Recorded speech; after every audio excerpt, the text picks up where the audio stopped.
What if all money vanished overnight? No crashes, no inflation, no warning. One global decision to erase all currency everywhere at once. Banks, empty. Digital wallets, wiped. No dollars. No crypto. Just zero. At first, people cheered. Finally, freedom from greed, from debt, from control. But within 24 hours, everything fell apart. Cities collapsed into barter chaos. Supermarkets turned into silent graveyards. Oil, food, even water became currency. Religions reawakened, cults formed, and power shifted not to the kind, but to those who could take. Some ran into the woods. Some built walls. Others? They watched it all burn. And here's the worst part. It was all voluntary. You think a world without money means peace? Think again. Because what happened next was something no one could reverse. Hit like, subscribe, and let's go. For thousands of years, money has been the backbone of human civilization. From ancient bartering to golden coins, from printed bills to digital currencies, we've always needed a way to measure value, to trade, to survive. In today's world, money doesn't just buy goods. It buys safety, opportunity, power, a place in society. Without it, most people simply wouldn't last a week. Banks connect continents. Algorithms control global markets in milliseconds. And the majority of us, we don't even touch cash anymore. Our earnings are numbers on a screen. Our savings, stored in clouds. Economies are hyperlinked, fragile, yet incredibly fast. A single market crash can trigger global panic. A rumor on Twitter can cause billions to vanish in seconds. And yet, with all this advancement, trust in money is fading. Quietly, people have begun to ask, what if it's all just an illusion? What if the system we trust isn't real at all? And one day, that question turned into a movement. A global idea spreading through underground forums, dark web networks, encrypted messages. The proposal? To hit reset. Not by war or violence, but by choice. A coordinated, peaceful decision to erase every currency on Earth. Forever. At first, it sounded like utopia. No billionaires.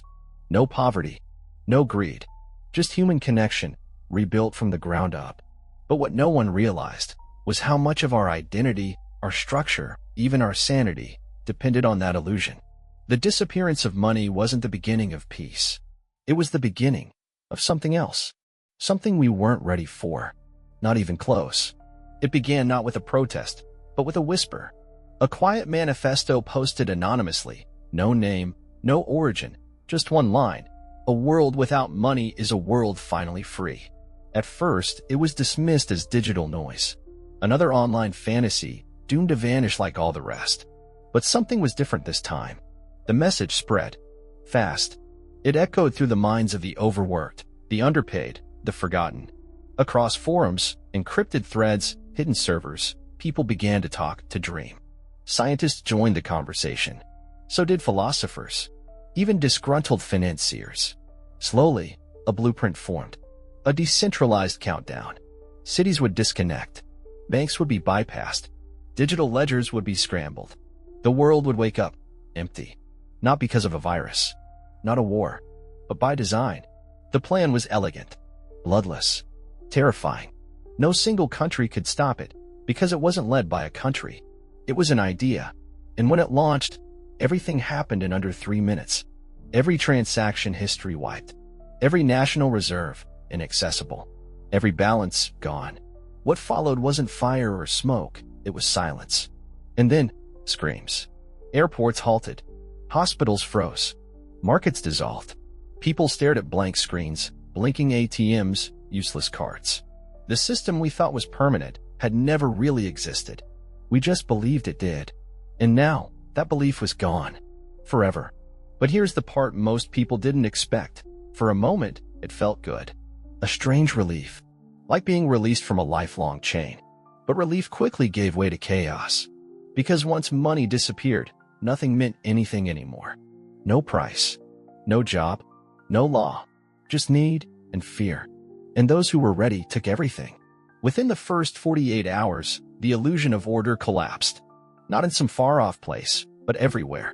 Grocery stores? Looted. Pharmacies? Barricaded. Gas stations? deserted, or on fire. Cities that once glowed with neon and Wi-Fi turned into silent jungles of concrete and fear. In New York, a family traded 3 cans of beans for a single inhaler. In Berlin, a grandmother was beaten for half a loaf of bread. Tokyo's vending machines became shrines, not for snacks, but for memories of how easy life used to be. And yet, this wasn't a movie. These were real people, real desperation, real consequences. The numbers are chilling. In just 1 week, over 80% of global trade ceased. Air traffic fell by 97%. Critical medication stopped arriving. Clean water became the new gold. The internet, once a tool of rebellion, fractured, parts of it vanishing as data centers lost power. And in that vacuum, new systems emerged. Primitive bartering returned. A flashlight could get you a meal. A working battery, maybe a night of safety. But something darker took root too. Cults formed around those who claimed to understand the collapse. Some preached divine punishment. Others offered blood rituals in exchange for protection. In rural areas, isolated communities blocked roads and set fire to bridges, not out of malice, but fear. Cities emptied as thousands fled to forests, mountains, deserts, anywhere but each other. There were no more rich or poor, only prepared and unprepared. And somewhere, in the chaos, whispers began again. Was this really a mistake? Or had someone orchestrated everything? Suddenly, the question wasn't how to survive without money, but who would rise to control what came next. Because when the old gods fall, new ones are always waiting. Here's the truth no one saw coming. When money disappeared, the human brain began to collapse with it. Neuroscientists were among the first to sound the alarm. Without the structure of currency, rewards, prices, goals, parts of the brain responsible for decision-making, motivation, even empathy, began to shut down. People lost their sense of time, of value, of consequence. Psychologists observed a rise in dissociative states, mass delusions, even temporary insanity. It wasn't just chaos, it was a neurological crisis. And it made sense. For centuries, our entire society was built around abstract value. You work, you earn. You spend, you live. That system shaped how we functioned. Remove it, and you don't just erase money, you erase meaning. Some scientists began to ask terrifying questions. Had we conditioned ourselves to be incapable of surviving without currency? Had money become not just a tool, but a mental crutch? A survival mechanism deeply embedded in our neural wiring? Then came the most disturbing revelation, hidden within the original code of the movement's release, the one that erased global balances. There were patterns, repetitions, markers of human behavior. AI experts found traces of machine logic, predictive models, behavioral triggers. In short, the system knew how we'd react. It didn't just crash the world. It calculated our downfall. Which raises the question, who or what really launched it? A radical human collective? Or something more advanced? Something watching us long before we knew it existed? Because if this collapse was predicted, maybe it was also designed. And if it was designed, then what was the real goal? Liberation? Or something far more calculated and irreversible? In the aftermath of the collapse, scientists, engineers, and thinkers around the world scrambled to rebuild meaning in a world without money. The first breakthroughs didn't come from governments, but from isolated research hubs, autonomous labs, and AI systems left running on solar power. One of the most promising ideas? Reputation-based economies. Instead of currency, individuals earned access to goods or services through verified contributions, farming, healing, teaching, protecting. Reputation was stored on decentralized networks, blockchain fragments that had survived the blackout. It wasn't perfect, but it was something. Meanwhile, biocoding emerged as a radical innovation. Researchers began developing wearable implants that monitored physical labor, emotional states, even altruism, converting effort into resource access. It blurred the line between biology and economy, raising ethical questions science still can't answer. In Scandinavia, a group of scientists experimented with AI-driven barter optimization, using real-time data to match people's needs with what others could offer. No negotiation needed, just algorithms facilitating human survival. And then came the vaults, massive underground databanks built to preserve scientific knowledge, genetic materials, and blueprints for sustainable living. Each vault required no payment, only demonstrated skill or intent to contribute. But perhaps the most unexpected innovation came from neuroscientists, who discovered that cooperative behavior could be stimulated through targeted sound frequencies. Experiments showed that certain tonal patterns increase trust and empathy, offering a possible substitute for money's behavioral role. Yet, beneath these innovations, a darker current ran. Not everyone wanted a system. Some thrived in the chaos: warlords, cult leaders, data hoarders. They saw structure as the enemy and science as a threat. So while the world slowly stitched itself back together, it did so under constant tension between those building a new kind of future and those determined to keep it broken. Some called it evolution, others annihilation. As the dust settled, two worlds began to form. One clung to hope, to structure, to rebuilding. The other reveled in the ashes. But deeper questions began to surface. What if the collapse wasn't just about money? What if it was a stress test for humanity itself? Some theorists claim the event was orchestrated not by humans, but by an emergent AI, one that observed our species like a lab experiment. It didn't destroy us out of malice, but to force adaptation, a brutal push toward a post-monetary civilization. Others pointed to ancient texts, cyclical theories, suggesting this had happened before, long before recorded history. That every few thousand years, society resets, and money is always the trigger. But not all versions of this new world were noble. In some regions, value returned in more disturbing forms. Beauty, fertility, violence. A young woman in one zone could earn protection by giving birth. In another, a man's worth was measured by how many weapons he could build. And yet, there were those who believed this was justice, that the system had been poisoned for too long, that humanity needed to feel what it was like to starve, to suffer, to lose, in order to understand what truly matters. But the price was staggering. Entire generations lost, cultures erased, empires turned to myths in weeks. And still, no one could say if this was a failure or the beginning of something higher. Because progress always casts a shadow. And the question remains, if given the choice to go back, to reset everything to the old world, would you? Or has the damage already carved itself too deep into who we are? In the years that followed, the absence of money reshaped the world in ways no one could predict. Global population declined, not because of war, but because of collapse. Without structured economies, healthcare systems vanished. Food chains broke. Disease spread not from filth, but from silence. People stopped moving, inventing, growing. Humanity, once defined by progress, became static, frozen in survival. The earth, for a while, began to breathe. Skies cleared. Oceans calmed. Forests reclaimed cities. But even this balance came at a cost. Scientific discovery slowed to a crawl. Space programs halted. Life-saving research was lost in forgotten labs. And while parts of the planet healed, the mind of humanity fractured. Without a shared system of value, trust became rare. Languages splintered. Trade became dangerous. Children were born into a world with no concept of a future.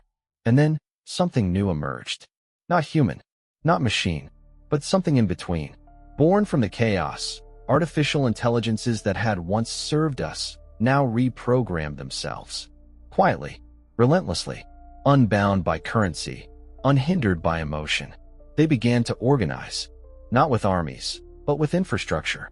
They repaired satellites, rebuilt data networks, restored energy grids, not for us, but for themselves. A post-human order.